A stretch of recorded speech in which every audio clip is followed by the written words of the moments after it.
নমস্কার, কেমন আছো সবাই? হাই, আমার ছোট্ট একটা নতুন ব্লগে তোমাদের সবাইকে ওয়েলকাম। এটা ছিল রবিবারের ব্লগ, আর সেদিন আমরা সবাই মিলে বেরিয়ে পড়লাম ওই ওয়াটারফলস বা ড্রামসে যাওয়ার জন্য। অনেকবার তো আমরা ওয়াটারফলস ঘুরেছি, কিন্তু ড্রামে কোনো দিন যাইনি, তো আজকে সেই জন্য ভাবলাম চলো একবার ড্রাম থেকে ঘুরে আসি।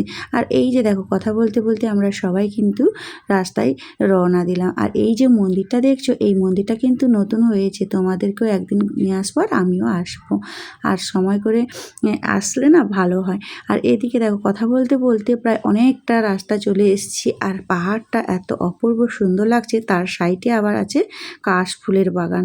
এত সুন্দর লাগছে বলে বোঝানোর নয়। তো চলো। কত আমলকি হয়েছে দেখো, এগুলো তুলছে। এবার দাও, রেখে দে ঘরে। এগুলো কে খাবে? আমি খাবো। আর জানো তো, আমরা না রাস্তার ধারে গাছ থেকে আমলকি পাড়ছিলাম, তো আঙ্কেলটা বললো এখানে ছোট ছোট হয়েছে, তোমরা চাইলে আমার বাগান থেকে আমলকি পাড়তে পারো। আর বাগানে দেখো কতটা পরিমাণে আমলকি ধরে আছে ডালের মধ্যে, ভীষণ ভালো লাগছিল। আর একটা জিনিস কী বলতো, গ্রামের জিনিস তো, গ্রামের দিকে এসেছি, আর দেখো গ্রামে ওই কিন্তু সার ওষুধ দেয় না, ওই যে গোবর থাকে গরুর, তো ওগুলোতেই কিন্তু গাছে প্রচুর বল হয় আর প্রচুর ফল আসে।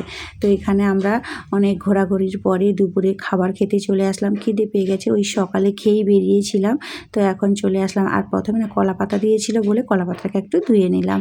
আর এখানে তুমি যে কোনো হোটেলে যাও না কেন, কলা পাতায় খেতে দেয় আর খুব ভালো লাগে।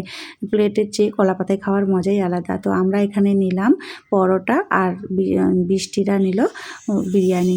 তো বিরিয়ানির সাথে ছিল দই রায়তা, আর আমাদের পরোটার সাথে ছিল দই রায়তা আর একটা জুস কারি।